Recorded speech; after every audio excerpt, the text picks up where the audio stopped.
Iya, iya, Pak Pak Teddy, Iska. Benar nggak? Iya.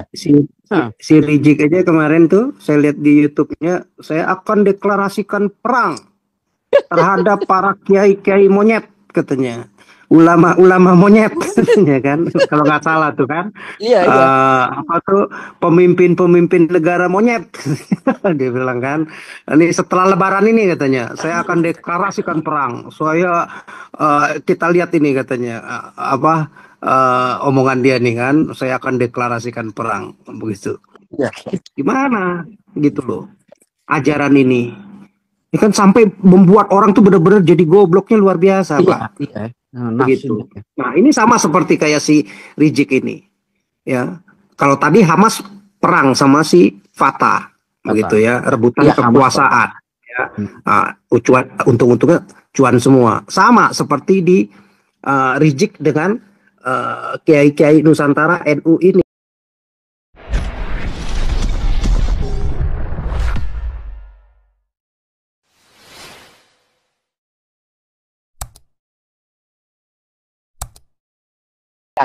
Iya, iya, Pak Pak Teddy, Iska. Benar nggak? Iya. si Rizik aja kemarin tuh saya lihat di YouTube-nya, saya akan deklarasikan perang terhadap para kiai-kiai monyet katanya. Ulama-ulama monyet katanya kan, kalau nggak salah tuh kan. Iya, iya. Apa tuh pemimpin-pemimpin negara monyet dia bilang kan, ini setelah lebaran ini katanya saya akan deklarasikan perang. Kita lihat ini katanya, omongan dia nih kan, saya akan deklarasikan perang begitu. Jadi ajaran ini memang udah nggak heran, antar pemimpinnya untuk kepentingan mereka ya perang. Hamas sama Fatah ya karena rebutan kekuasaan. Hamas ingin dapat kuenya ya. Si Palestina, si Fatah kan yang lebih muslim sekuler, muslim nasionalis. Nah, dia lebih wilayah Palestina aja ya, yang dia benar-benar lokal untuk memperjuangkan rakyatnya. Makanya dia tahu diri, gua nggak bakal bisa menang lawan Israel kalau perang ya. Jadi makanya dibilang ini kebodohan, yang bodoh bener si Hamas ini gitu. Nyerang si Israel ya lu sama aja ngebangunin singa. Sekarang lu diserang nggak bisa apa-apa. Iran yang selama backup lu nggak bisa apa-apa, bahkan semua proksi-proksinya hancur semua gitu. Nah, jadi sekarang pun orang muslim-muslim yang waras pun akan tahu, daplek nih, nggak punya otak nih si Hamas ini. Udah tahu lu kalah ya, nggak punya kemampuan, lu nyerang brutal begitu, orang sipil lu hajar begitu ya. Walaupun dulu udah sering dia hajar orang-orang sipil juga begitu, tetapi nggak sebesar kemarin. Sekarang habis lalu udah riwayat tamat, udah lu nggak bakal lagi dikasih untuk memimpin di situ ya. Si Arab CS ya lebih suka kepada Fatah ya, yang lebih kalem, diplomatik begitu. Karena Arab Saudi mau menampilkan Islam yang lebih konservatif begitu ya. Jadi lebih konservatif. Bahkan nih sekarang saya dengar-dengar di Arab Saudi itu banyak pria-pria itu maunya mengawini beberapa, bukan maunya ya. Beberapa banyak yang mengawini perempuan-perempuan Kristen karena dia merasa anak-anaknya itu gimana bisa dididik lewat cara berpikir orang-orang Kristen. Kehidupan orang Kristen jauh lebih damai, jauh bisa kasih, bisa mengampuni. Karena dia melihat ajaran ini kok yang ada penggal kepala, suka perang, ngerampok, ngejarah. Ya mereka tahu lah. Jadi akhirnya mereka banyak udah nggak mau lagi. Ya saya rasa banyak itu ya sekarang udah mulai negara-negara Muslim itu yang sadar-sadar Islam Muslim yang baik nggak bisa lah dengan akal kesadarannya itu menerima ajaran-ajaran model begini ya. Jadi memang yang Muslim sejati itu ya modelnya seperti Rizik yang suka perang, seperti Hamas yang suka perang, karena dia ngikutin benar-benar Quran dan hadisnya ya kan. Karena dalam deklarasinya itu kan si siapa nih, si Hamas ini kan dia pakai hadis Bukharinya ya sama hadis Muslimnya bahwa si Israel ini ya harus dibunuh, harus dilenyapkan. Hari kiamat tidak akan datang sampai umat Islam melawan orang Yahudi. Ya, ketika orang Yahudi bersembunyi di balik batu dan pohon, kata hadisnya itu, batu dan pohon akan berkata, hai hamba Tuhan, ada seorang Yahudi di belakangku, datang dan bunuh dia. Nah, jadi pohon aja katanya hadisnya itu bisa berbicara kepada si Muslim, hai hamba Tuhan, ada seorang Yahudi di belakangku. Aku nggak pernah tuh dengar realitanya ada pohon yang bisa bicara sampai saat ini kepada Muslim. Tetapi ada hadisnya, dan hadisnya itu sahih, Bukhari dan Muslim. Ini yang dipakai si Hamas IQ 69, ya, harus membunuh orang-orang Yahudi, melenyapkan, ya, kalau nggak akan kiamat, ya. Si pohon itu nanti akan berbicara, batu itu akan berbicara, ya. Ini ada orang Yahudi di belakangku, mesti datang dan bunuh dia. Nah, jadi deklarasinya itu, pasal-pasalnya itu ya selalu begitu, ya. Si Hamas itu kan antisemit, ya. Jadi ya selalu dia membakar dan membodohi orang-orang Muslim yang IQ 69 ini untuk perjuangannya dia. Yang pertama, ngerebut dulu, ngancurin Israel, habis itu dia mau mengislamkan dunia, yaitu Iran, ya, sama seperti Iran, sama Iwanul Muslimin, kan begitu. Jadi yang selalu dipakai pasal-pasal deklarasi piagam dia, ya, piagam Hamas, ya nggak ada negosiasi, kita harus jihad, jawaban satu-satunya. Nggak ada itu yang namanya two state solution, solusi dua negara, nggak ada. Ya, kita harus jihad, kita harus bunuh orang Israel, orang Yahudi harus dibinasakan sesuai dengan hadis, begitu. Kita harus kobarkan ini adalah jadi perang agama. Yahudi ini adalah biang kerok, katanya yang bikin korupsi, rusak nilai-nilai Islam, yang membuat bertanggung jawab perdagangan narkoba, alkohol, ya pokok gitu tuh kan, ada pasal-pasalnya tuh, pasal 1 sampai pasal berapa itu ya, 50 berapa itu kalau nggak salah. Nah itu, ya, di pasal-pasal piagamnya kan betapa bodohnya begitu. Nah, itulah bikin provokasinya. Nah, IQ 69 ini ya yang nggak bisa menganalisa, ya percaya-percaya aja. Akhirnya orang-orangnya, pengikut-pengikutnya, tentara-tentaranya udah didoktrin, ya suruh bom bunuh diri, ya, tahun 93 suruh bom bunuh diri. Ya, di tepi barat. Itu mati 2 orang. Tahun 94, nih saya buka lagi daftarnya. Tahun 94 bunuh diri lagi sebuah bus di Tel Aviv. Newasin 22 orang sipil, melukai 56 lainnya. Hamas bertanggung jawab, mengaku bertanggung jawab atas serangan tersebut. 25 Desember 94 lagi Natal, seorang pembom bunuh diri meledak di halte bus di Yerusalem, melukai 12 orang. Tahun 95, 2 pembom bunuh diri meledak di Gaza, menewaskan 1 warga negara Amerika, 7 tentara IDF, dan melukai 50 lainnya. Hamas mengaku bertanggung jawab. 96 penculikan dan pembunuhan tentara IDF. 21 Maret 97 seorang pembom bunuh diri Hamas meledak di kafe pinggir jalan Tel Aviv, menewaskan 3 wanita sipil dan melukai 46 sipil lainnya. 97 3 pelaku bom bunuh diri meledak di Yerusalem, menewaskan 4 orang, melukai hingga 200 orang. Hamas mengaku bertanggung jawab. 98 sebuah bom di tempat sampah meledak di Tel Aviv selama jam sibuk, melukai 14 orang sipil. Hamas mengaku bertanggung jawab. 19 Oktober 98 2 granat dilemparkan ke kerumunan di terminal bus, ya, di Beersheba selama jam sibuk, melukai 59 orang. Hamas mengaku bertanggung jawab. Oktober 98 seorang pembom mobil bunuh diri Hamas mencoba menabrak kepala bus sekolah di dekat Israel. Sebuah jeep IDF yang mengawal bus memblokir pelaku, meledakkan kendaraan tersebut, menewaskan pengemudi jeep. Ya. Jadi banyak nih, 2001 juga begitu, bom bunuh diri, meledakkan kota, melukai 59 orang, 1 korban meninggal 7 hari kemudian. 17 2001, bom bunuh diri Hamas menabrakkan sebuah bus ke kerumunan dan meledak menewaskan 8 orang dan melukai 21 lainnya. Banyak nih, 4 Maret, Iya. 28 Maret, 22 Maret, 18 Mei, 1 Juni. Lihatin tuh, tiap bulan, Ya, 9 rentetan Agustus, itu 4 ya. September, ya semuanya. Ya, korban meninggal sipil tuh ada yang 13 di Yerusalem, 46, ini nama orang. Ya, jadi kelompok ini memang bikin onar. Oh banyak nih ya, 2002, 2000, waduh, ratusan.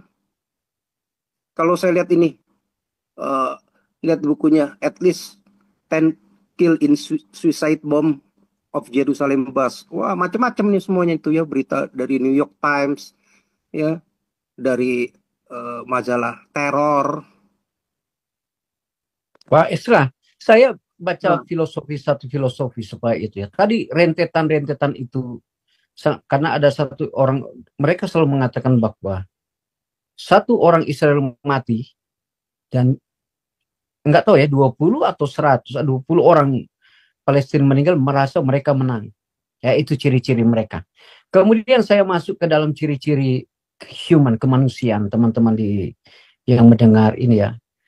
Apa katanya membedakan manusia dengan binatang, kata seorang itu. Itu istilah son politikam.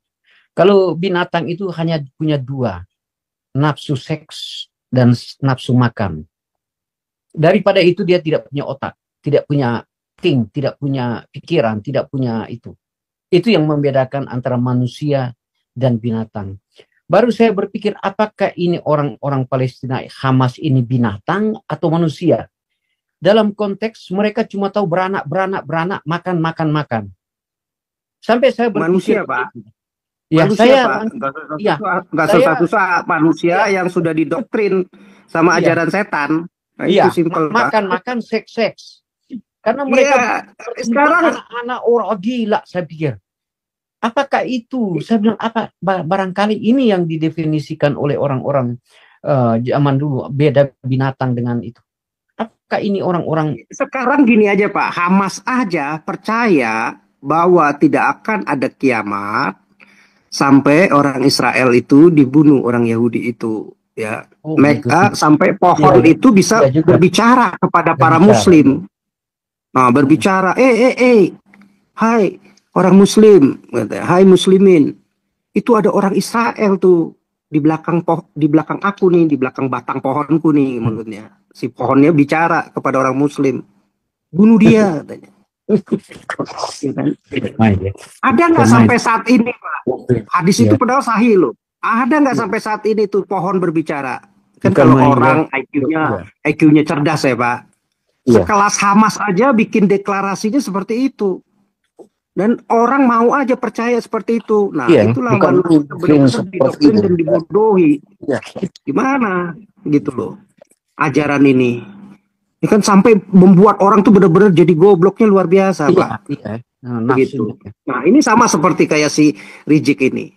Ya. Kalau tadi Hamas perang sama si Fatah, begitu ya, rebutan Iya, kekuasaan. Ya. Untung-untungnya cuan semua. Sama seperti di Rizik dengan kiai-kiai Nusantara NU ini, ya. Termasuk KDM juga nih kan, dia kan pesantrennya katanya yang di puncak mau dibongkar juga nih, kan.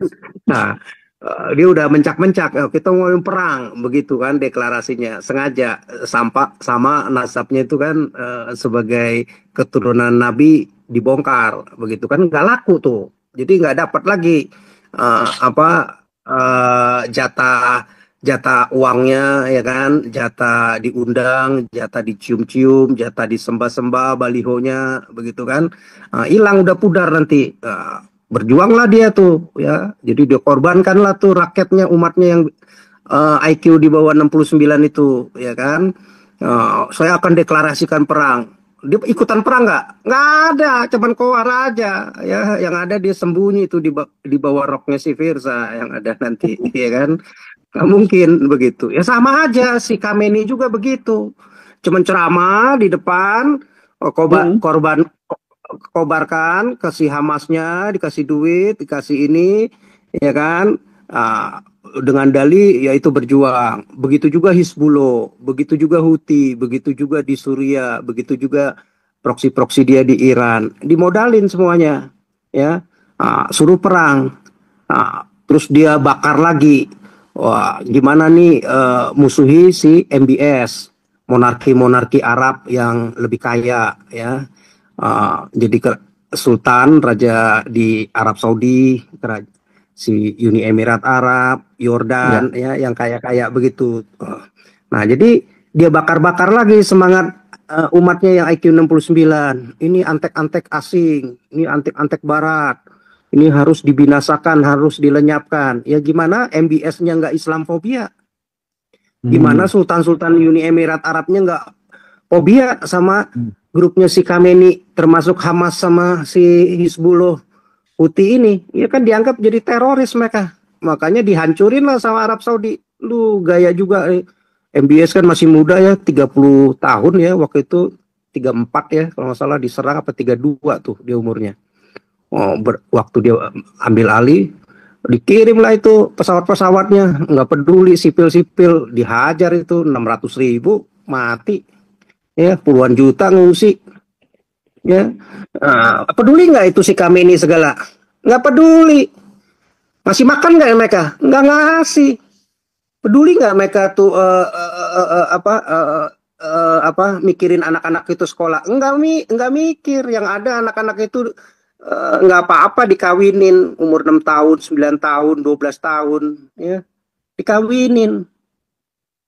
Apakah peradaban yang kayak begini, ajaran yang begini yang mau dibangun buat dunia ini? Hancur lah, ya. Ya, setan lah itu, ya, yang membuat peradaban yang modelnya kayak begini lewat ajaran-ajaran dablek kayak begitu, gitu. Ya, nggak ada, ya. Jadi antar mereka itu akan berperang sendiri untuk dapat kekuasaan. Makanya Islam itu nggak bakal bisa akur, ya. Hmm. Irak Benar. dengan Iran perang akan perang, rebut-rebutan Hmm. kekuasaan, gitu, ya. Seperti itu. Sampai saat ini Islam itu begitu modelnya, pakai Hmm. agama masalahnya, pakai ayat-ayat agama, yang lain nggak ada tuh agama. Ya kalau mau perang perang aja, nggak ada soal ini ya dengan agama ini berbeda ajarannya. Nah, itu yang kita kritik begitu. Ya, Iya, teman-teman, saya supaya ya yang di YouTube atau di mana teman-teman yang hadir di sini, saya bukan itu ya, bukan ada dendam. Saya cuma ada dendam pengalaman aja.